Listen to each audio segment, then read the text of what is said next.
नमस्कार। आज की बात में आपका स्वागत है। आज एक बार फिर देश का माहौल खराब करने की कोशिश हुई। आज एक बार फिर सोशल मीडिया का बेजा इस्तेमाल करके दूसरे मजहब के खिलाफ जहर उगला गया। एक बार फिर पैगंबर मोहम्मद साहब के बारे में अपशब्द बोले गए। पैगंबर साहब की शान में गुस्ताखी की गई। यह हरकत बीजेपी के एक नेता ने की है, चुने हुए विधायक ने की है और सोच समझकर की है। जानबूझकर शरारतन पैगंबर साहब को लेकर गलत भाषा का इस्तेमाल किया, अपना वीडियो रिकॉर्ड करके उसे सोशल मीडिया पर अपलोड किया और इसके बाद वही हुआ जिसका डर था। हजारों की भीड़ जुट गई, सर तन से जुदा के नारे लगने लगे, पुलिस को हालात पर काबू पाना मुश्किल हो गया। असल में हैदराबाद के गोशा महल इलाके से बीजेपी के विधायक टी राजा सिंह ने कल अपना एक वीडियो रिकॉर्ड किया। 10 मिनट 27 सेकंड के इस वीडियो में एक मुस्लिम कॉमेडियन को गंदी गंदी गालियां दी गई, इस्लाम को लेकर ऊल जलूल बातें कही गई, पैगंबर साहब के खिलाफ अमर्यादित भाषा का इस्तेमाल किया गया। मतलब मुसलमानों को भड़काने, उकसाने और आग लगाने का पूरा सामान तैयार करके राजा सिंह ने सोशल मीडिया पर पोस्ट कर दिया। 2-3 घंटे में इसका असर दिखाई दिया। रात के वक्त हैदराबाद की सड़कों पर हजारों की तादाद में मुसलमान नारेबाजी करते हुए इकट्ठा हो गए। सुबह होते होते इस पर सियासत भी शुरू हो गई। ओवैसी से लेकर कांग्रेस के नेता और केसीआर की पार्टी तक सबके रिएक्शन आने लगे। जिस वक्त पूरे हैदराबाद में माहौल गर्म था, उस वक्त आग लगाने वाले नेता टी राजा सिंह आराम से अपने घर पर सो रहे थे। सुबह होते ही विधायक महोदय को पुलिस ने गिरफ्तार कर लिया, लेकिन शाम होते होते उन्हें जमानत भी मिल गई। सवाल यह कि जब उन्हें पता था नूपुर शर्मा की एक गलती की वजह से देश में कितना हंगामा हुआ, तो फिर बीजेपी विधायक ने इस तरह का ज़ेहरा वीडियो क्यों बनाया, क्यों जारी किया? बीजेपी के एमएलए ने इस तरह की शर्मनाक हरकत क्यों की? क्या ये कोई सियासी चाल है? इस तरह का बयान जारी करने वाले बीजेपी विधायक ने अपनी सफाई में क्या कहा? ओवैसी ने इस मामले का सियासत के लिए कैसे इस्तेमाल किया? वो नेता कौन थे जो सर से तन से जुदा के नारे लगवाने के लिए सड़कों पर उतर आए थे? बीजेपी ने अपने एमएलए के खिलाफ क्या एक्शन लिया और इस वीडियो पर बीजेपी के नेताओं ने कैसे रिएक्ट किया? ये सारी बातें आज मैं आपको दिखाऊंगा। आज की बात में आपको यह भी बताऊंगा कि अब हिंदू देवी देवताओं और पैगंबर साहब के खिलाफ अमर्यादित भाषा का इस्तेमाल का वोट बैंक के लिए कैसे इस्तेमाल हुआ।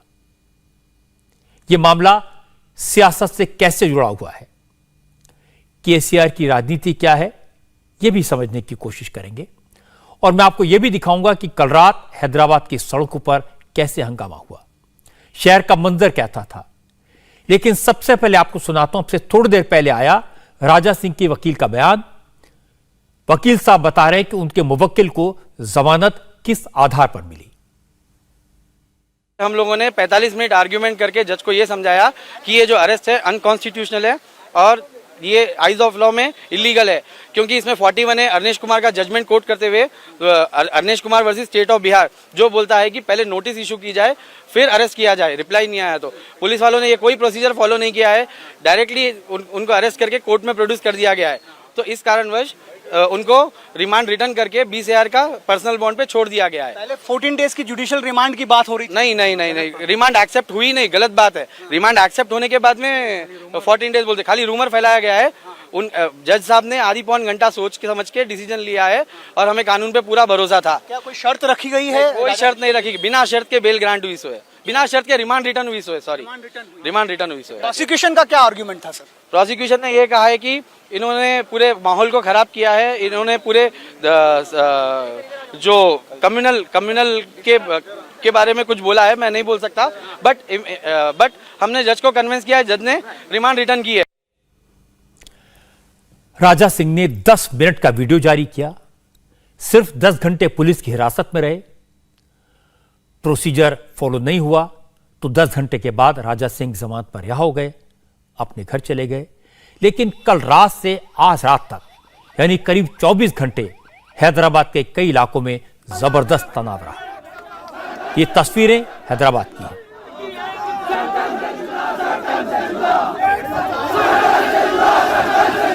कल पूरी रात हैदराबाद में माहौल जबरदस्त गर्म था। हजारों लोग सड़कों पर थे। सबकी जुबान पर एक ही बात थी, बीजेपी के एमएलए टी राजा सिंह को जेल भेजा जाए, राजा सिंह को फांसी की सजा दी जाए।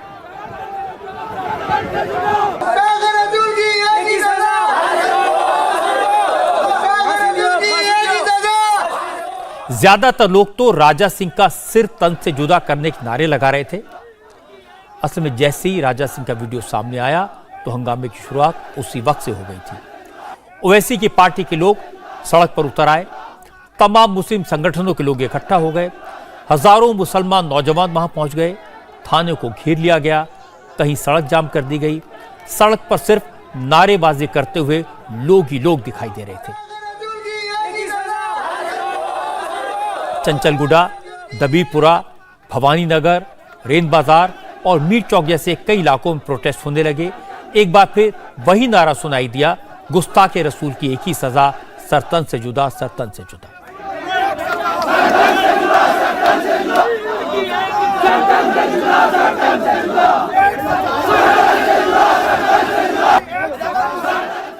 जिन इलाकों में प्रोटेस्ट हो रहा था उनमें से ज्यादातर इलाके हैदराबाद के ओल्ड सिटी में है। ओल्ड सिटी यानी असदुद्दीन ओवैसी की पार्टी के असर वाला इलाका। रात 2:30 बजे राजा सिंह के खिलाफ ओवैसी की पार्टी के विधायक अहमद बिन अब्दुल्ला बलाला ने दबीपुरा थाने में शिकायत दर्ज कराई और इसके बाद थाने के बाहर प्रदर्शन शुरू हो गया।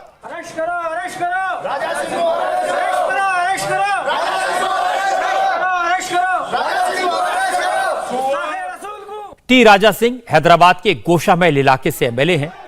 लगातार 2 बार गोशामहल से जीत चुके हैं। तेलंगाना असेंबली में बीजेपी के चीफ व्हिप हैं। तेलंगाना में बीजेपी का बड़ा चेहरा है। अक्सर अपने बयानों से विवादों में घिरे रहते हैं, लेकिन कल उन्होंने सारी हदें पार कर दी।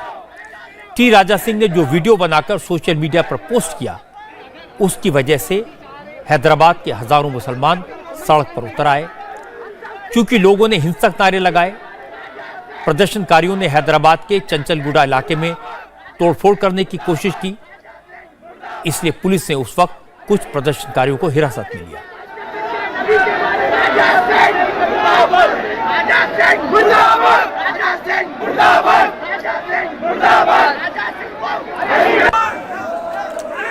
कई इलाकों में हजारों लोग सड़कों पर थे, इसलिए हजारों पुलिस वालों के साथ डीसीपी लेवल के अधिकारी मैदान में उतरे। इसीलिए हालात वक्त रहते काबू में आ गए। बात नारेबाजी तक ही लिमिटेड रही। कुछ लोग इतने नाराज थे कि राजा सिंह के परिवार की बर्बादी की दुआ मांगने लगे।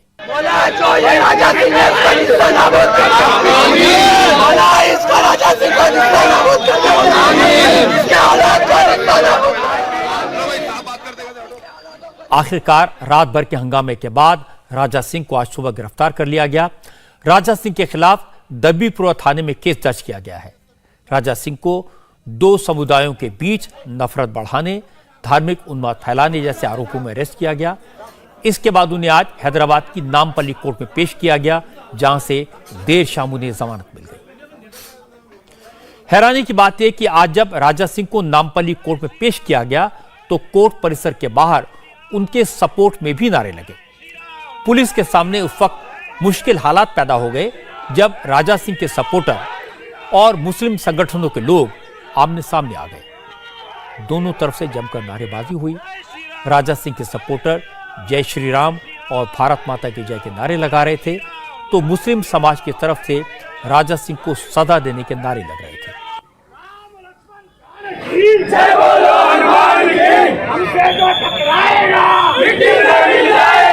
देश की रक्षा कौन करेगा? हम करेंगे, हम करेंगे। देश की रक्षा कौन करेगा? हम करेंगे, हम। जय श्री राम, जय श्री राम, जय श्री राम, जय श्री राम, जय श्री राम। पुलिस से कुछ देर नारेबाजी सुनी, फिर लोगों को समझाने बुझाने की कोशिश की। बात नहीं बनी तो पुलिस ने हल्का लाठीचार्ज किया।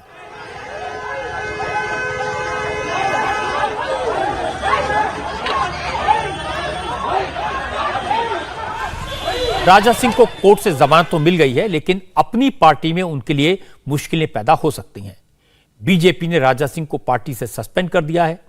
राजा सिंह को शो कॉज नोटिस जारी करके पूछा है कि उन्होंने पार्टी की पॉलिसी के खिलाफ बयानबाजी क्यों की, उन्हें पार्टी से क्यों निकाल न दिया जाए।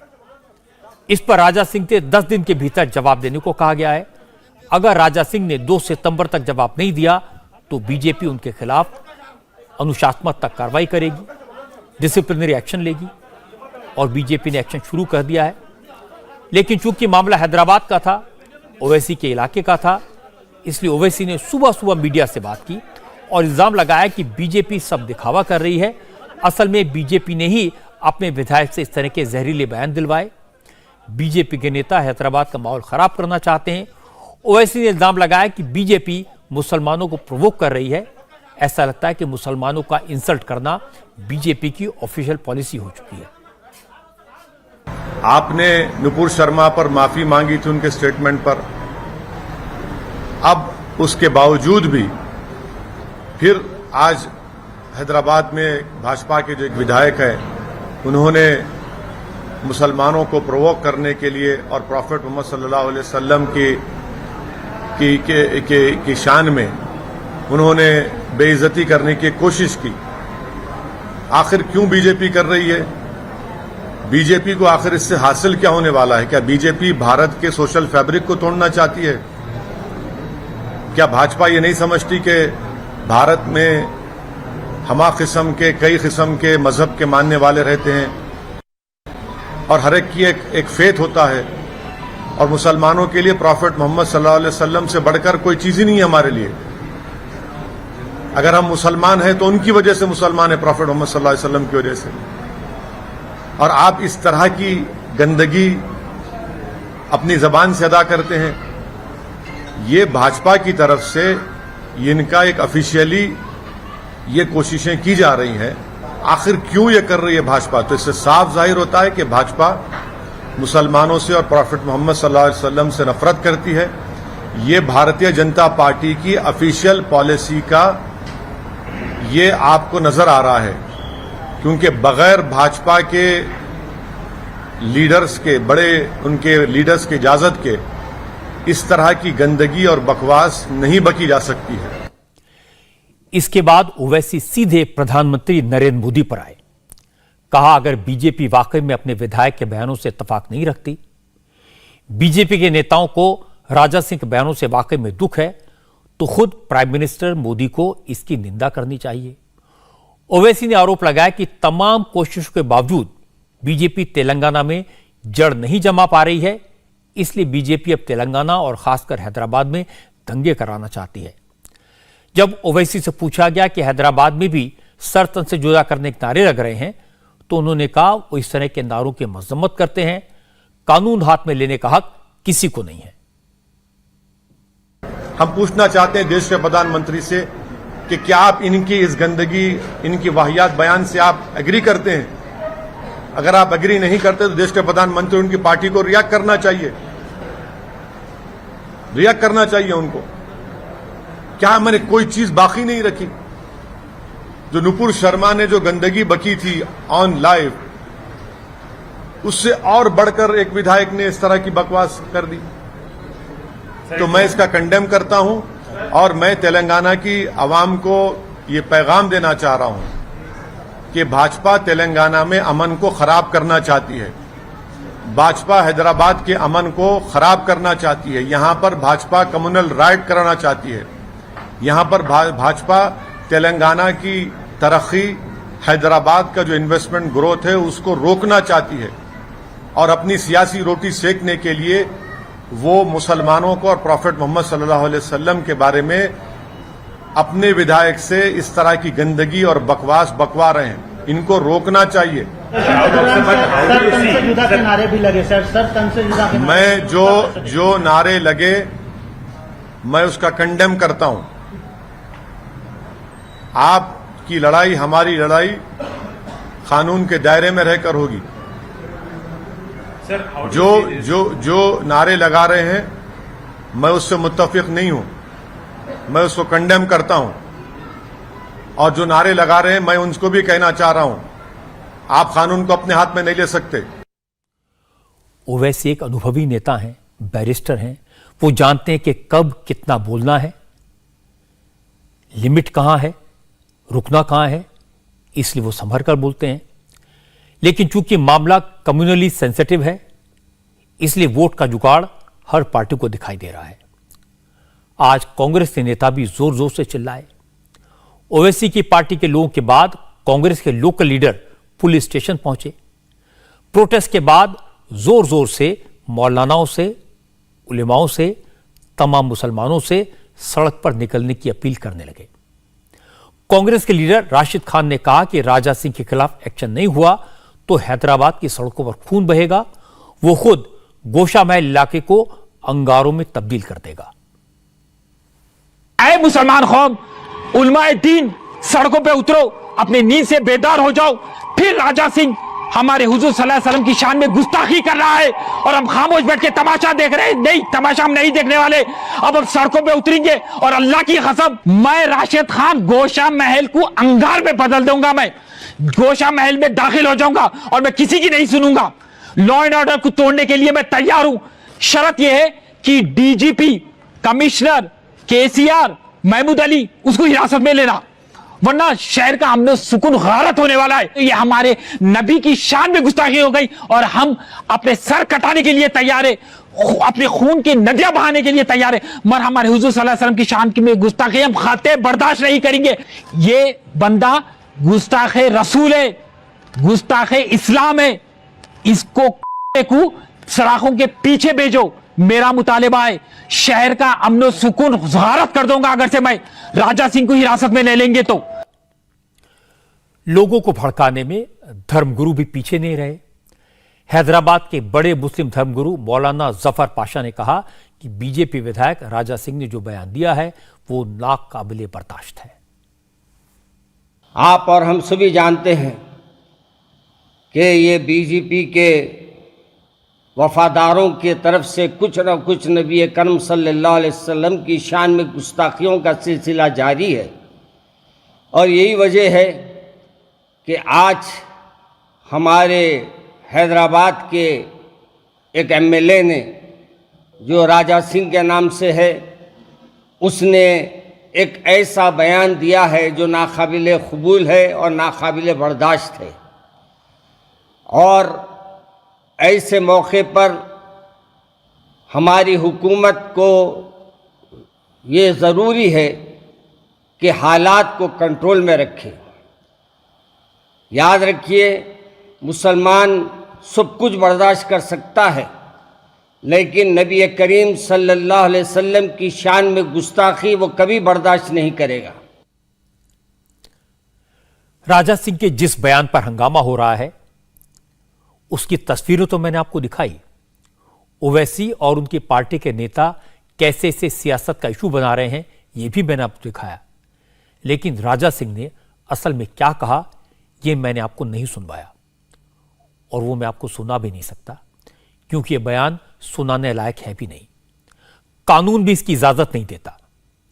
राजा सिंह ने बयान की शुरुआत गंदी गाली से की है और खत्म भी गाली पर ही किया है। 10 मिनट 27 सेकंड का यह वीडियो है। इसमें राजा सिंह ने पैगंबर साहब का नाम तो नहीं लिया, लेकिन जो कहा वो पैगंबर मोहम्मद साहब के बारे में ही कहा है, और जो कहा है जैसा मैंने कहा वो सुनाने लायक नहीं है। कुछ हिस्सा जो काट छांट कर निकाला जा सकता है उसमें भी गालियों को बीप करना पड़ा, वो मैं आपको सुनवा देता हूं। इससे इस सवाल का जवाब मिलेगा कि आखिर इस तरह की घटिया बात बीजेपी के विधायक ने क्यों कही। क्या उन्हें सारे के सारे मुसलमानों से नाराजगी है, या फिर वो किसी दूसरे का गुस्सा मुसलमानों पर उतार रहे हैं, या फिर वो जानबूझकर मुसलमानों को भड़काने की कोशिश कर रहे हैं। इस वीडियो में राजा सिंह ने खुद को बताया कि वो stand up comedian Munawar Faruqui के शो के विरोध में बोल रहे हैं। मुनव्वर फारूकी पर हिंदू देवी देवताओं का मजाक उड़ाने का इल्जाम है। इस सिलसिले में कई हफ्तों तक उसे जेल में रहना पड़ा। बीजेपी और दूसरे हिंदूवादी संगठनों के लिए विरोध की वजह से कई शहरों में उसके शो रद्द कर दिए गए। लेकिन 20 अगस्त को हैदराबाद के हाईटेक सिटी में मुनव्वर फारूकी का शो हुआ। राजा सिंह समेत कई हिंदूवादी संगठनों के लोग इस शो को रद्द करने की मांग कर रहे थे, लेकिन केसीआई की सरकार ने जानबूझकर हैदराबाद में मुनव्वर फारूकी का शो करवाया। जहां शो हुआ वहां 1000 से ज्यादा पुलिसकर्मी तैनात किए गए थे। शो से पहले राजा सिंह को हिरासत में ले लिया गया, उन्हें हाउस अरेस्ट रखा गया। राजा सिंह इसी बात से नाराज थे कि जिस कॉमेडियन ने हिंदू देवी देवताओं का मजाक उड़ाया उसे तेलंगाना की सरकार हैदराबाद में पुलिस प्रोटेक्शन देकर प्रोग्राम क्यों करवा रही है। चंद्रशेखर राव की सरकार मुनव्वर फारूकी पर इतनी मेहरबान क्यों है। कुछ दिन पहले एक कॉमेडियन जो पता नहीं क्या क्या बकता है और वो इतने फॉलोअर समझ में नहीं आता कि फॉलोअर कौन है, किस धर्म के लोग हैं। और ये कॉमेडियन इतना थर्ड क्लास कॉमेडी करता है, वो बातों बातों में भगवान रामचंद्र जी के ऊपर, सीता माता के ऊपर बात करता है, उनके ऊपर कॉमेडी करता है, उनको गाली देता है, पूरा इधर घूमता है उधर घूमता है, पता नहीं इधर उधर शो करता है, ऑनलाइन टिकट बेचता है, वो धंधा करता है और कॉमेडी करता है थर्ड क्लास की। और थर्ड क्लास कॉमेडी में हिंदुओं को टारगेट करता है। पुलिस प्रोटेक्शन लगाया, वो एक फालतू मिनिस्टर, पूरे फोर्स को लगाया, मुझे अरेस्ट करवाया, सेकेंड डे हाउस अरेस्ट करवा के प्रोग्राम कराता। अगर तुम में दम थी तो राजा सिंह को छोड़कर प्रोग्राम लगाना था। ये राजा सिंह डरने वाला नहीं है, मरने से ना पीछे डरते हैं ना ही मारने से डरते हैं। हम क्षत्रिय हैं, धूलपेट का खून है, ना पीछे ना सामने, आगे बढ़ना ही हमारा काम है। यह था राजा सिंह के 10 मिनट के वीडियो का एक कटा हुआ हिस्सा, एडिटेड वर्जन। राजा सिंह विधायक हैं, चुने हुए नेता हैं। मुनव्वर फारूक के खिलाफ उनका विरोध जायज हो सकता है, उसके खिलाफ वो अपनी बात कह सकते हैं, उनका अधिकार है, लेकिन बात कहने का एक तरीका होता है। एक इलेक्टेड प्रतिनिधि अगर इस तरह की भाषा का इस्तेमाल करे तो कोई इसे सपोर्ट कैसे कर सकता है। हैरानी की बात है कि मुनव्वर फारूकी को गालियां देने के बाद राजा सिंह इस्लाम पर आ गए, पैगंबर साहब के बारे में उल्टा सीधा बोलने लगे। इसके बाद वो सर तन से जुदा के नारे पर आए। राजा सिंह ने कहा वो तो शिवाजी के भक्त हैं, हाथ के बदले हाथ और सिर के बदले सिर काटना जानते हैं। जो गौ माता को मारते हैं, गौ का मांस खाते हैं, तिलक लगाने वालों की गर्दन काटने के लिए कहते हैं, गले काटते हैं, गर्दनें काटते हैं, यानी इनके ऊपर अगर कुछ बोलो तो डायरेक्ट गोली मारने की सोचते हैं। मैं उन लोगों को समझाना चाहूंगा जो हमारे हिंदुओं के गले काट के वीडियो बनाते हो, अगर तुम्हारी जैसी सोच अगर हम रख ले तो सोचो बेटा तुम्हारा हाल क्या होगा। और लव जिहाद के नाम पर तुम लोग हमारी बहन बेटियों को कन्वर्ट करते हो, सोचो अगर हम वही करें तो क्या होगा। अरे हाल ही में हमारे तेलंगाना में भी एक नागराजू नाम का एक लड़की ने तुम्हारी बेटी से, तुम्हारी बहन से निकाह किया था, उसका गला काट के मार दिया। अरे वाह, तो तुम्हारी बहन बहन, हमारी बहन बहन नहीं, समझो हम वो पुराने वाले ख्यालात वाले नहीं है जो मार खाने वाले हैं। अब छत्रपति शिवाजी महाराज को फॉलो करने वाले लोग हैं हम, जो भगवान लहराया था ना उनके वंशज हैं हम, उनके फॉलोअर हैं हम। तो जो जिस भाषा से सुनेगा उसको ये राजा सिंह उसकी भाषा में सुनाएगा। मेरा कोई उद्देश्य नहीं था, ये पहला वीडियो है जो मैं इस तरह से बात कर रहा हूं। इसकी वजह क्या है? क्योंकि एक व्यक्ति ने मेरे राम और मेरी सीता माता को गाली दी, उसने मेरे भगवानों पर कॉमेडी की। अगर कोई नेता इस तरह की भाषा का इस्तेमाल करेगा, अगर कोई विधायक कानून हाथ में लेने की बात कहेगा, तो उसे कौन इसे सपोर्ट करेगा?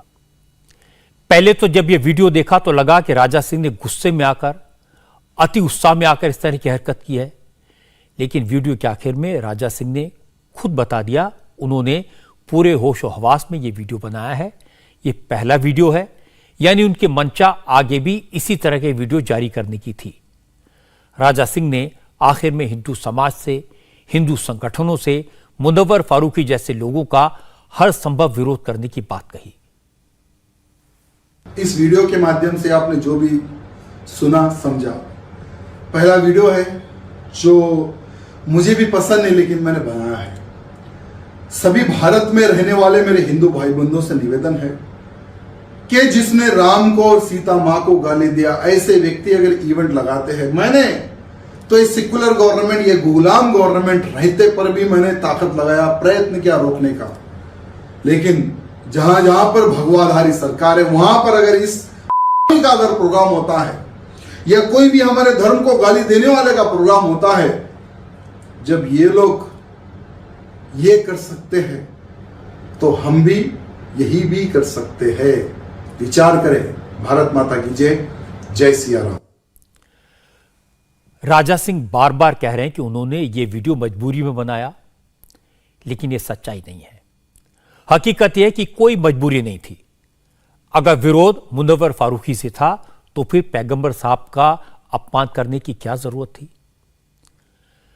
अगर विरोध मुनव्वर फारूकी से था तो सारे मुसलमानों को भला बुरा कहने की क्या जरूरत थी? लोगों की भावनाएं भड़काने की क्या आवश्यकता थी? सीधी बात है, बीजेपी विधायक ने बहुत बड़ी गलती की, जानबूझकर की, इसलिए इसकी सजा तो मिलनी चाहिए। लेकिन यह बात भी याद रखनी जरूरी है कि मुनव्वर फारूकी ने देवी देवताओं का अपमान किया था। जब हिंदू संगठन उसके शो का विरोध कर रहे थे, जब उसके शो कर्नाटक में, महाराष्ट्र में और कई दूसरे राज्यों में रद्द कर दिए गए थे, तो फिर तेलंगाना सरकार ने उसे हैदराबाद में बुलाकर शो क्यों करवाया? इसके बारे में न केसीआर की पार्टी के लोग बोल रहे हैं, न ओवैसी की पार्टी के लोग इस बात पर कुछ कहते हैं। हमारे संवाददाता टी राघवन ने असदुद्दीन ओवैसी से साफ साफ पूछा कि कुछ तो मुनव्वर फारूकी पर भी कहिए। तो ओवैसी ने कहा वो कॉमेडियन के बारे में क्या बोलेंगे? मुनव्वर फारूकी को शो करने की मंजूरी क्यों दी गई? उसे इतनी सिक्योरिटी क्यों प्रोवाइड की गई? इस बारे में सरकार से जवाब मांगो। और इसके बाद ओवैसी ने कहा अगर राजा सिंह को मुनव्वर फारूकी से नाराजगी थी तो पुलिस में कंप्लेंट करते, कोर्ट जाते। पैगंबर साहब का अपमान क्यों किया? मुसलमानों को धमकी क्यों दी? अब सर एक बात मुझे बताइए कि क्या हैदराबाद में मुनव्वर फारूकी का शो होना चाहिए था? आपको क्या लगता है? अब देखिए, ये फैसले आप वहां के कमिश्नर पुलिस से पूछिए ना, मुझे नहीं मालूम, मैं क्या उस पर तबसरा करूंगा? नहीं सर, अब ये कहा तो ये जा रहा है ना कि उसकी वजह से अब कोई कॉमेडियन के बारे में हम क्या बोलेंगे? हम इतनी हमारी थोड़ी तो इज्जत रखी है कि हम कॉमेडियन के बारे में हमसे आप टिप्पणी हमको बोल रहे हैं, तबसरा को हम क्या करेंगे? बात सिर्फ कॉमेडियन की नहीं सर, ये कहा जा रहा है कि उनको दी गई पुलिस सुरक्षा क्योंकि उन्होंने हिंदू देवी देवताओं का अपमान करते हुए कुछ कॉमेडी की थी और यहाँ पर अरेस्ट कर रहे हैं। देखिए, अगर कोई भी अपमान करता है किसी के समुदाय के देवताओं का, भगवानों का, अल्लाह का, प्रॉफिट मोहम्मद का, और वो कानून के दायरे में आता है, आप कंप्लेन दीजिए ना, कौन रोक रहा है आपको? और पुलिस एक्शन नहीं लेती तो आप कोर्ट को जाइए, प्रोटेस्ट करिए, मगर आप उसका जवाब इस तरह से भाषण से देंगे? आपको पसंद नहीं, गलती कोई करा, जाइए कंप्लेन दीजिए, कोर्ट को जाके बोलिए एफआईआर दर्ज करो, प्रोटेस्ट करिए। आप होते कौन है भाई? क्या आप धमकी देंगे? क्या कब तक धमकी देंगे? कब तक डराएंगे आप? हैरानी की बात यह कि तेलंगाना में केसीआर की सरकार है, लेकिन चंद्रशेखर राव की पार्टी के किसी नेता ने राजा सिंह के केस में कुछ नहीं कहा, बिल्कुल खामोश रहे। राजा सिंह बीजेपी के विधायक हैं, बीजेपी ने उन्हें नोटिस थमाकर पार्टी से सस्पेंड कर दिया, लेकिन बीजेपी का कोई नेता इस मुद्दे पर कुछ नहीं बोला। इस मामले में बोले तो सिर्फ राज ठाकरे। मुंबई में आज राज ठाकरे ने कहा असदुद्दीन ओवैसी और अकबरुद्दीन ओवैसी हिंदू देवी देवताओं के बारे में उल्टा सीधा बोलते हैं, तब तो कोई नहीं बोलता, लेकिन नूपुर शर्मा ने कुछ कह दिया तो पूरे देश में हंगामा हो गया। ये कैसे चलेगा? दोन भाऊ ते ओवैसी, त्यातला एक जण आमच्या देवतांबद्दल, देवी देवतांबद्दल बोलतो। सवाल ऐसा है कि वो दो भाई ओवैसी, उसमें से एक ऐसा है जो हमारे देवी देवता के बारे में बोलता है, कहता है कि क्या नाम है उनके, गणपति, लक्ष्मी वगैरह वगैरह। अंत में वो क्या क्या बोलता है कि कैसे कैसे मनहूस नाम रखते हैं। हमारे देवी देवताओं का नाम क्या मनहूस है? उसे कोई माफी मांगने के लिए नहीं कहेगा। इस देश में, इस देश में कितने ही अच्छे मुसलमान हो जाएं, और हैं भी, लेकिन इनके जैसे कोई भी दरिद्र नहीं है। इन पर कोई सरकार किसी भी तरह की कोई पाबंदी लगाने के लिए तैयार नहीं। इनकी जुबान पर किसी प्रकार का लगाम लगाने के लिए तैयार नहीं। पण यांना कोणत्याही प्रकारचा राज ठाकरे की अपनी सियासत है, उनका अपना अंदाज है, लेकिन जहां तक ओवैसी के आज के बयान का सवाल है तो ओवैसी जो कह रहे हैं वो ठीक है। राजा सिंह ने जिस तरह की भाषा का इस्तेमाल किया, जिस तरह की बात कही, उसे कोई सपोर्ट नहीं कर सकता। राजा सिंह को सजा मिलनी चाहिए और राजा सिंह ने कोई पहली बार ऐसी गलती नहीं की है। वो विवादित बयानबाजी के आदतन अपराधी हैं। पहले भी उन्होंने कम्युनल टेंशन क्रिएट करने वाले कई बयान दिए हैं। वो इसे अपनी यूएसपी समझते हैं। राजा सिंह को लगता है कि इस तरह की बातें हैदराबाद जैसे शहर में, ओवैसी के गढ़ में अपना वजूद कायम रखने में मदद करती हैं। इस बात भी राजा सिंह ने जो कहा उसके पीछे सियासत है और इस सियासत में केसीआर भी शामिल है। असल में मुनव्वर फारूक के खिलाफ हिंदू देवी देवताओं के अपमान के इल्जाम पुराने हैं, केस चल रहे हैं, जनाब जेल जा चुके हैं। कई राज्यों में उनके शो हिंदू संगठनों के विरोध के कारण रद्द करने पड़े थे। इसके बावजूद चंद्रशेखर राव ने उन्हें हैदराबाद में बुलाया, शो करने की इजाजत दी ताकि मुसलमानों में मैसेज जाए कि केसीआर की सरकार हिंदूवादी संगठनों के प्रेशर में नहीं आती, वो मुसलमानों को पसंद करती है। मुनव्वर फारूकी का शो हैदराबाद में मुसलमानों के वोटों के चक्कर में हुआ। क्योंकि यह बात राजा सिंह की सियासत को सूट नहीं करती, केसीआर की सरकार ने उन्हें हाउस अरेस्ट कर दिया था, इसलिए वो मन महसूस कर रह गए। मुनव्वर फारूकी का शो रोकने के लिए ज्यादा कुछ नहीं कर पाए, इसलिए उन्होंने अपने हिंदू सपोर्टर्स को अपने पक्ष में इंटैक्ट रखने के लिए वीडियो जारी करके मुनव्वर फारूकी का नाम लिया और इस्लाम के खिलाफ जहर उगला। केसीआर और राजा सिंह की सियासत में ओवैसी को नुकसान होने लगा, इसलिए उस नुकसान की भरपाई करने के लिए आज ओवैसी दिन भर एक्टिव रहे और उनकी पार्टी के लोग सड़कों पर उतरे। मामला फुल पॉलिटिक्स का है, लेकिन वोट के चक्कर में पूरे देश का माहौल खराब हो रहा है। इससे जरूरत इस बात की कि राजा सिंह जैसे लोगों की जुबान पर ताला लगाया जाए और कॉमेडी के नाम पर हिंदू देवी देवताओं का अपमान करने वाले मुनव्वर फारूकी जैसे लोगों को भी सबक सिखाया जाए। आज ये बात कई मौलानाओं ने कही, कई साधु संतों ने कही। अयोध्या में रामलला के मुख्य पुजारी आचार्य सत्येंद्र दास ने कहा, राजा सिंह को इस तरह का बयान नहीं देना चाहिए, लेकिन यह बात ओवैसी को भी याद रखनी चाहिए कि उनके भाई अकबरुद्दीन ने हिंदू देवी देवताओं के बारे में अमर्यादित कमेंट किए थे। एक दूसरे के धर्म के सम्मान का ख्याल सबको रखना चाहिए। किसी के देवी देवताओं का अपमान जनक भाषा न बोली जाए, जैसा टी राजन ने बोला है, और उसी प्रकार से एक बार नहीं कई बार ओवैसी के जो भाई हैं बारंबार देवी देवताओं का अपमान किया है। लेकिन जिस प्रकार से टी राज का ये उनको गिरफ्तार कर दिया गया है, उसी प्रकार से दंडात्मक कार्यवाही ओवैसी के जो भाई है उसको भी करना चाहिए, क्योंकि उसने कई बार देवी देवताओं का अपमान किया। मैं यही कहूँगा, चाहे हिंदू हो, चाहे मुसलमान हो, चाहे सिख हो, चाहे ईसाई हो, किसी भी किसी के इष्ट देव का अपमान नहीं करना चाहिए। यदि अपमान होता है तो ये गलत है। तभी इसको रोका जा सकता है कि जब कठोर से कठोर उनको दंड दिया जाए। मैं आपको इस्लामिक स्कॉलर मौलाना पीर अली कादरी की बात सुनाता हूं। उन्होंने साफ साफ लफ्जों में कहा, हैदराबाद में मुनव्वर फारूकी का शो नहीं होना चाहिए था। हिंदू हो या मुसलमान, दोनों को एक दूसरे के ईश्वर और अल्लाह की इज्जत करनी चाहिए, क्योंकि अगर ऐसा नहीं हुआ तो दूसरी तरफ से भी रिएक्शन होगा। सर, मुनव्वर फारूकी हो या अली कादरी हो या हाजिर खान साहब हो, चाहे राशिद खान हो, चाहे कोई हो, किसी को यह हक नहीं पहुंचता कि किसी के मजहब पर कोई अभद्र टिप्पणी करे। मुनव्वर फारूकी ने किया, गलत किया। और जब ज्ञानव्यापी के वक्त शिवलिंग की जब बात हो रही थी तो सबसे पहले अली कादरी था जो नेशनल टेलीविजन पर यह कहा था कि किसी की भी आस्था को ठेस ना पहुंचाई जाए, शिवलिंग का मजाक ना बनाया जाए। और साहब, आपको मैं ये बताता चलूं कि मुनव्वर फारूकी ने जब अभद्र टिप्पणी की और हमने उस वक्त भी खिलाफ कहा था, और हैदराबाद में जब उसका शो हो रहा था तो हमने तो कहा कि ऐसे जो है कंट्रोवर्शियल आदमी के शो की जरूरत नहीं है हैदराबाद में। क्यों करवाए हम शो? अरे क्या वो एक कॉमेडियन है? इस्लामिक स्कॉलर मुफ्ती वदात काज़मी ने तो और भी बड़ी बात कही।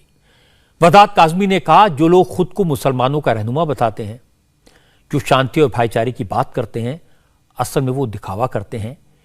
इन्हीं में से कुछ लोग सर तन से जुदा के नारे लगाने वालों को पर्दे के पीछे सपोर्ट करते हैं। अगर ऐसे लोगों को एक्सपोज किया जाए, अगर ऐसे लोगों की हकीकत समाज को बताई जाए, तो मजहब को लेकर होने वाले सारे झगड़े खत्म हो जाएंगे। ये सर तन से जुदा का जो नारा है, ये पाकिस्तान की एक तहरीक है, तहरीक लब्बैक या रसूल अल्लाह, और उसका नारा है, ये एक सोच है। और खादिम हुसैन रिजवी जिस स्कूल ऑफ थॉट्स यानी जिस फिक्र से ताल्लुक रखते थे, उस फिक्र के इंडिया में करोड़ों लोग मौजूद हैं, जो कि मेरे लिए, आपके लिए, देश के लिए और सरकार के लिए ये आश्चर्य की बात है, हैरानी की बात है। ये ट्रेंड भी किस तरह का ट्रेंड है? ये सोच का ट्रेंड है।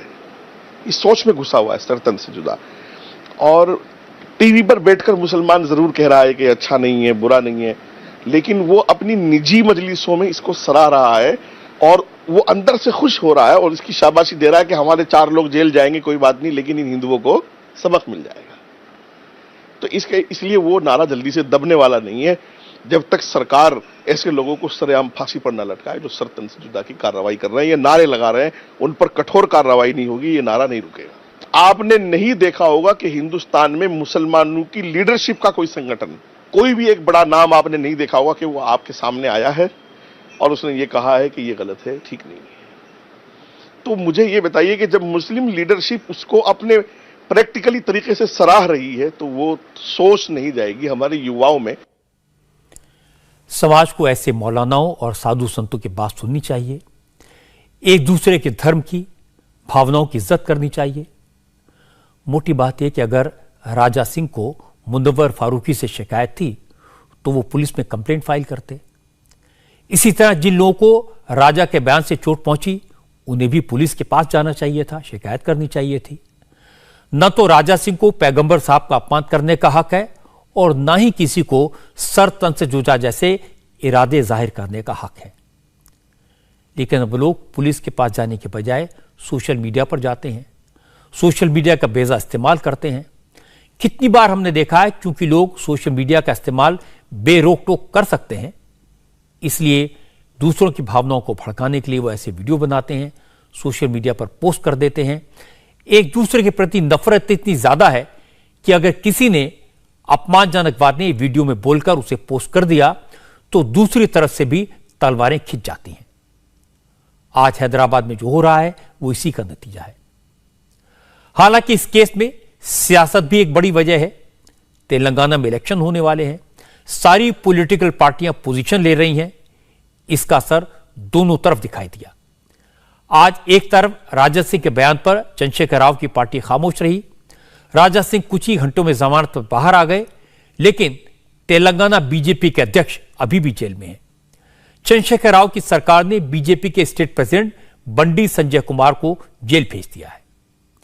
बंडी संजय कुमार को जिस वक्त गिरफ्तार किया गया, वो तेलंगाना के जनगांव डिस्ट्रिक्ट में पदयात्रा निकाल रहे थे और तेलंगाना में एक दिन पहले बीजेपी वर्कर्स के खिलाफ हुई कार्रवाई का विरोध कर रहे थे। असल में दिल्ली की लिकर पॉलिसी को लेकर मनीष सिसोदिया पर करप्शन के जो आरोप लगे हैं, उनमें चंद्रशेखर राव की बेटी के कविता का नाम भी आया था। बीजेपी के नेताओं ने इल्जाम लगाया था कि केसीआर की बेटी कविता तक करप्शन का पैसा पहुंचा है। इसी को लेकर बीजेपी के तमाम कार्यकर्ता कल हैदराबाद के बंजाराज इलाके में कविता के घर के बाहर इकट्ठा हुए, वहां प्रोटेस्ट कर रहे थे। लेकिन तेलंगाना पुलिस ने बीजेपी वर्कर के खिलाफ एक्शन लिया, उन पर गंभीर धाराएं लगाई, अटेम्प्ट टू मर्डर जैसे चार्ज लगाए। आज बंडी संजय कुमार इसी के खिलाफ प्रोटेस्ट कर रहे थे, लेकिन पुलिस ने उन्हें अरेस्ट कर लिया। तेलंगाना के सीनियर बीजेपी लीडर और केंद्रीय मंत्री जी किशन रेड्डी ने इस अरेस्ट पर सीधे सवाल उठाए। जी किशन रेड्डी ने कहा कि बंडी संजय कुमार को इसलिए अरेस्ट किया गया है क्योंकि वो केसीआर की करप्शन को सामने ला रहे थे और केसीआर के पास उसका कोई जवाब नहीं है। हमारा state president Bharatiya Janata party के सांसद श्री बंडी संजय जी का जो यात्रा था, पार्टी का यात्रा था, वो यात्रा को आज रोककर यात्रा का नेतृत्व करने वाले हमारे स्टेट प्रेसिडेंट को अरेस्ट किया गया। ये बहुत अनडेमोक्रेटिक है।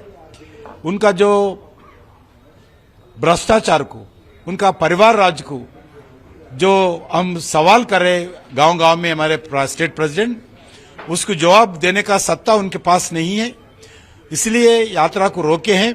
मैं बोलना चाहता हूं, यात्रा रोकने से हमारे ऊपर अकेला इलीगल केस लगाने से हमारे कार्यकर्ताओं को और पुलिस और टीआरएस कार्यकर्ता मिलके बुरा तरह अटैक करने के बाद भी आज जनता टीआरएस पार्टी को कभी माफ नहीं करेंगे। कभी भी चुनाव होगा, भारतीय जनता पार्टी को पूरा जनता का समर्थन मिलेगा। हैदराबाद में जो सवाल जी किशन रेड्डी ने उठाया, दिल्ली में सुधांशु त्रिवेदी ने उसी बात को आगे बढ़ाया। बीजेपी के प्रवक्ता सुधांशु त्रिवेदी ने पूछा, क्या तेलंगाना में प्रोटेस्ट करना गुनाह है? क्या बंडी संजय कुमार ने पदयात्रा निकालकर कोई गलत काम किया था? इस विषय पे जांच एजेंसी करेगी, परंतु यदि उनका इस विषय से कोई लेना देना नहीं है तो हमारे प्रदेश अध्यक्ष संजय बंडी जी को उन्होंने गिरफ्तार क्यों किया है? क्या एक सांसद भी हैं वो, उन्हें लोकतांत्रिक ढंग से अपने विषय के ऊपर प्रदर्शन करने या सत्याग्रह करने या किसी भी प्रकार के राजनीतिक प्रदर्शन करने का अधिकार नहीं है? तो ये कहीं ना कहीं दर्शाता है कि उनके मन में एक राजनीतिक पूर्वाग्रह है और जिस प्रकार के आरोप है उनके बारे में एजेंसीज सक्षम है ये तथ्य की गहराई तक पहुंचने के लिए। बीजेपी सीधे सीधे तेलंगाना के चीफ मिनिस्टर के चंद्रशेखर राव पर सवाल उठा रही है। करप्शन में उनकी बेटी के शामिल होने का दावा कर रही है, इसलिए टीआरएस के नेता परेशान हैं। बंडी संजय कुमार की गिरफ्तारी को बीजेपी ने बड़ा मुद्दा बनाया तो टीआरएस के नेताओं ने सफाई दी।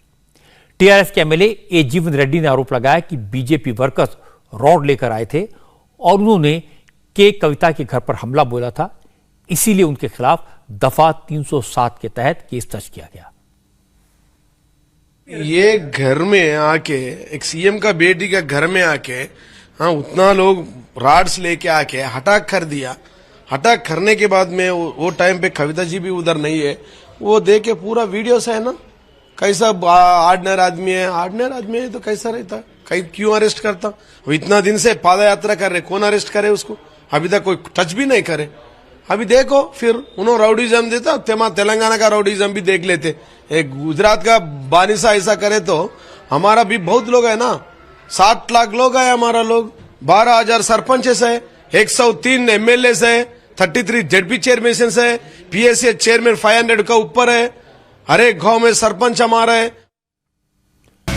दिल्ली के लिकर स्कैम की सबसे खास बात यह है कि इस पर तेलंगाना से लेकर गुजरात तक रोज सियासत हो रही है।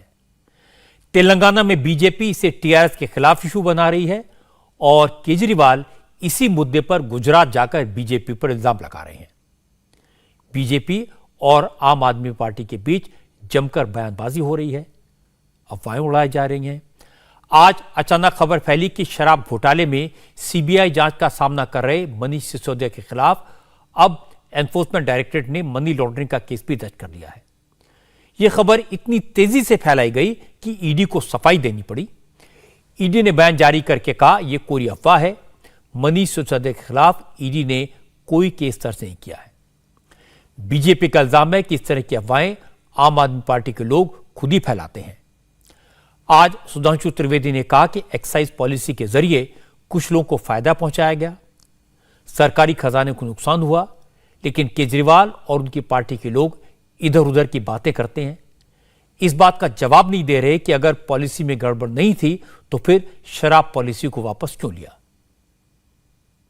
सबसे बड़ा नीतिगत विषय यह था कि उत्पादक वितरक एक समान नहीं होने चाहिए, क्योंकि इससे यह संभावना रहती है कि वो बाजार में अपना एकाधिपत्य बनाकर आगे जाकर मनचाहे तरीके से दामों को प्रभावित कर सकते हैं। जब एक्साइज डिपार्टमेंट ने आपको इस प्रकार का नोटिस दिया तो आपने संबंधित कार्रवाई क्यों नहीं की?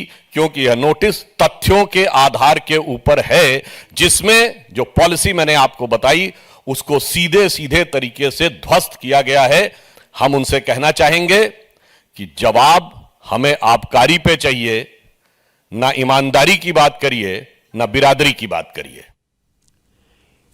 बीजेपी बार बार केजरीवाल की सरकार के करप्शन का सवाल उठाती है, रोज नए खुलासे करती है, लेकिन आम आदमी पार्टी इन पर जवाब नहीं देती। वो कहती है कि मुद्दा लिकर पॉलिसी का है ही नहीं, बल्कि केजरीवाल को पॉलिटिकली रोकने का है, दिल्ली में केजरीवाल की सरकार को गिराने का है। आज आम आदमी पार्टी के member of parliament Sanjay Singh ने कहा, बीजेपी ने मनीष सिसोदिया पर दबाव बनाने की कोशिश की। बीजेपी दूसरे राज्यों की तरह दिल्ली में भी ऑपरेशन लोटस चलाना चाहती थी, लेकिन वो फेल हो गया। भारतीय जनता पार्टी कल से रो रही है कि उनका ऑपरेशन लोटस दिल्ली में ऑपरेशन बोगस बन गया। उनके ऑपरेशन लोटस को मनीष सिसोदिया जी ने और आम आदमी पार्टी ने फेल कर दिया। जो प्रयोग उन्होंने शिंदे के ऊपर किया, वो प्रयोग सिसोदिया ने फेल कर दिया। इसलिए पूरी की पूरी भारतीय जनता पार्टी ऊपर से लेकर नीचे तक विलाप कर रही है, रो रही है। पिछले कई दिन से बीजेपी और आम आदमी पार्टी के बीच बयानबाजी का इसी तरह का खेल चल रहा है। रस्साकशी इस बात की है कि कौन किसको अपने पाले में खींच कर लाता है। बीजेपी बार बार एक्साइज पॉलिसी के बदलाव का सवाल उठाती है, शराब के ठेकेदारों का फायदा और दिल्ली सरकार को हुए हजारों करोड़ रुपए के नुकसान पर सवाल पूछती है। आम आदमी पार्टी के नेता इसे खींचकर सियासत के मैदान में ले जाना चाहते हैं। वो एक्साइज पॉलिसी की बात नहीं करते, वो कहते हैं कि ये केजरीवाल की सरकार को गिराने का षड्यंत्र है। वो कहते हैं ये आम आदमी पार्टी को नेशनल लेवल पर आने से रोकने की कोशिश है। आज भी केजरीवाल ने गुजरात में इसी तरह की बात कही। मुझे बेहद खुशी है, आज मैं अपने साथ देश की नहीं दुनिया के सबसे अच्छे शिक्षा मंत्री को लेकर आया हूं, मनीष सिसोदिया जी। मुझे लग रहा है आप लोगों की जितनी ऊर्जा देखी अभी मैंने, जितनी एनर्जी देखी, ये इसमें से कुछ टीवी वाले तो चला रहे होंगे, वो देख रहे होंगे वहां पे बैठ के। तो मैं सोच रहा था कि अभी सुन रहे थे कि मनीष सिसोदिया को अगले 10 दिन में गिरफ्तार करेंगे, लेकिन अब तो मुझे लगता है अगले 2-3 दिन में ही गिरफ्तार कर लेंगे इनको। आम आदमी पार्टी की राजनीति उन राज्यों में ज्यादा चमकती है जहां कांग्रेस कमजोर होती जा रही है। दिल्ली और पंजाब में उन्होंने कांग्रेस के बिखराव का फायदा उठाया। अब उन्हें लगता है कि गुजरात में वो कांग्रेस का विकल्प बन सकते हैं। सरकार में चाहे ना भी आए, गुजरात में विरोधी दल तो बन सकते हैं। इंटरेस्टिंग बात यह है कि बीजेपी दिल्ली में आम आदमी पार्टी पर शराब घोटाले का इल्जाम लगा रही है और अरविंद केजरीवाल गुजरात में लिकर बैन होने के बाद भी जहरीली शराब से हुई मौतों को मुद्दा बना रहे हैं। और मजे की बात है कि बिहार में भी शराब पर पाबंदी है। आज इस मुद्दे पर बात हुई। जेडीयू के अध्यक्ष ललन सिंह ने कहा कि नीतीश कुमार की सरकार के खिलाफ मीडिया वाले इसलिए ज्यादा बोलते हैं क्योंकि बिहार में नीतीश ने शराब पर पाबंदी लगा दी है और पत्रकारों को दारू नहीं मिलती। ये महिलाएं खड़ी है, इन महिलाओं की मांग पर मुख्यमंत्री ने बिहार में शराबबंदी लागू किया। आज बहुत अखबार वाले लोग, मीडिया वाले लोग बहुत लोग मुख्यमंत्री के खिलाफ इसलिए कि दारू पीने के लिए मिल रहा तो दारू नहीं पीने के लिए मिल रहा है, तो उसमें क्या करें भाई? मुख्यमंत्री बिहार की जनता को देखे कि आपका मौज मस्ती को देखे, लेकिन है लोग खिलाफ। लेकिन महिलाओं के मांग पर, महिलाओं के मांग पर मुख्यमंत्री ने दारूबंदी बंद किया, शराबबंदी बंद किया। और आज उसके कारण जो सड़क पर घरेलू हिंसा हो रही थी, जो सड़क पर उत्पात हो रहा था, जो दुर्घटनाएं हो रही थी, उसमें कमी आई। केंद्र सरकार में state home minister Ajay Mishra Teni अपने बयान के चक्कर में एक बार फिर विवादों में घिर गए हैं। अजय मिश्र टेनी ने किसान नेता राकेश टिकैत के बारे में अपशब्दों का इस्तेमाल किया। अजय मिश्र से राकेश टिकैत के बारे में सवाल किया गया था। जवाब में उन्होंने राकेश टिकैत को 2 कौड़ी का नेता बताया। कहा राकेश टिकैत अनाप शनाप बयान देते फिरते हैं, वो ऐसे लोगों को जवाब देना जरूरी नहीं समझते। चाहे जितने राकेश टिकैत जितने हमें, क्योंकि मैं राकेश टिकैत को बहुत अच्छी तरह से जानता हूँ। 2 कौड़ी का आदमी है, जिसका हम लोगों ने देखा है कि अपने 2 बार चुनाव लड़ा, 2 बार जमानत जब्त हो गई। इस तरह का व्यक्ति किसी का विरोध करता है तो उसका कोई मतलब नहीं होता। इसलिए मैं ऐसे लोगों को कभी जवाब भी नहीं देता हूँ। इस तरह के लोगों का जवाब देने का कोई औचित्य नहीं होता है। लेकिन अब उनका इसी से उनकी राजनीति चलती है, इसी से उनकी रोजी रोटी चल रही है, तो वो अपना चलाए, समय आने पर जवाब दिया जाएगा। कहीं अगर मान लीजिए हम लखनऊ जा रहे हैं, अब लखनऊ जा रहे हैं, हम गाड़ी से बैठ के जा रहे हैं, हमारी तेज रफ्तार से गाड़ी जा रही है, हम गच्ची की तरफ बढ़ रहे हैं। अब सड़क पर कई बार होता है कि कुत्ते भौंका करते हैं, सड़क के नीचे भौंकते, कई बार कुत्ते गाड़ी के पीछे दौड़ने लगते हैं। तो अब जो उनका स्वभाव होता है वो, उसके लिए मैं कुछ नहीं कहूँगा। जिसका जो स्वभाव होता है उसके अनुरूप वो व्यवहार करता है। जब अजय मिश्रा टेनी का बयान चर्चा में आया तो उन्होंने सफाई दी। टेनी ने कहा कि राकेश टिकैत ने तो लखीमपुर के लोगों का अपमान किया था। टिकैत को न तो कानून की जानकारी है न बुद्धों की। अजय मिश्रा टेनी ने आरोप लगाया कि राकेश टिकैत उनको बदनाम करते हैं। हम तो अकेले घूमते हैं। राकेश टिकैत जी का देखिए उनका भ्रम है। उन लोगों ने एक तरह से हमारी छवि ऐसी बनाने का प्रयास किया कि जैसे मैं बहुत बड़ा अपराधी हूँ, और हम लोग ये सारे, मैं उनको चैलेंज करता हूँ। जिस तरह की भाषा का वो प्रयोग करते हैं, लगातार वो इन सब बातों को कहते हैं, तो उनके पास एक भी प्रमाण हो तो वो प्रस्तुत करें। अगर प्रमाण नहीं है तो उनको इस तरह की औचित्यहीन बातों से बचना चाहिए, क्योंकि ये सभ्य समाज है। सभ्य समाज में जिस तरह से उन्होंने लखीमपुर के लोगों का अपमान किया वो मेरे ख्याल में उचित नहीं है। लेकिन जिस तरह से वो कर रहे हैं, और आप बता रहे हैं कि दहशत में, तो दहशत में वो तो ये भी कहते हैं हम 120 बी के मुलजिम हैं। उनको कानून की भी जानकारी नहीं है। उनको SIT चार्जशीट फाइल कर चुकी, गवाहों को धमकाने की बात करते हैं। जब चार्जशीट फाइल हो गई, गवाहों के 164 के बयान हो गए, और उनको ये भी नहीं मालूम कि ट्रायल भी शुरू हो गया।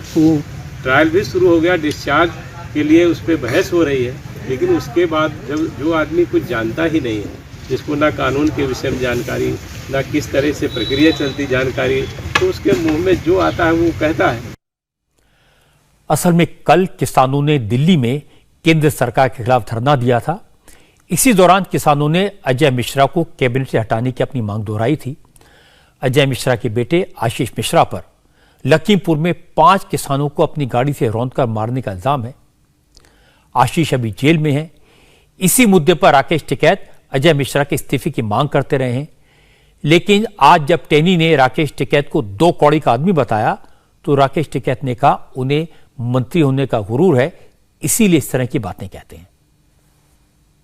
ये पहले भी बयान से विवादों में रहे। इनके बयान से ही 8 लोगों की वहां पर हत्याएं हुई।